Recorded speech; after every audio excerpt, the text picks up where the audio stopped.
বর্ণাঢ্য আয়োজনে অনুষ্ঠিত হয়েছে কবিগুরু রবীন্দ্রনাথ ঠাকুর ও আর্জেন্টাইন বিখ্যাত লেখিকা ভিক্টোরিয়া ওকাম্পোর স্মরণ উৎসব।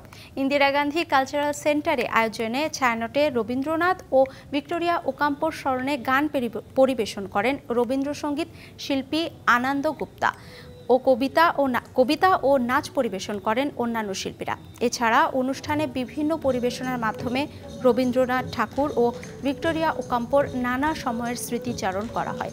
অনুষ্ঠানে বাংলাদেশে নিযুক্ত আর্জেন্টাইন অ্যাম্বাসেডর সহ দেশের রবীন্দ্রসঙ্গীতের শিল্পীরা উপস্থিত ছিলেন।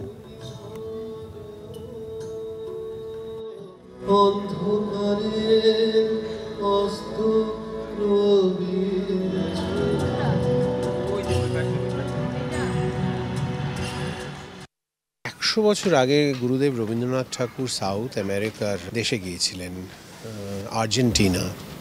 সেখানে ওনার সন্নিধ্যে আসেন ওখানকার একজন খুব বড় প্রলিফিক লেডি, মানে যে জীবনে খুব কষ্ট পেয়ে গীতাঞ্জলি পড়েছিল, ভিক্টোরিয়া ওকাম্পো। তার গভীরে যে কত মূর্ছনা আছে সেইগুলো আজকে কথার মাধ্যমে তুলে ফেলতে চেষ্টা করেছি আর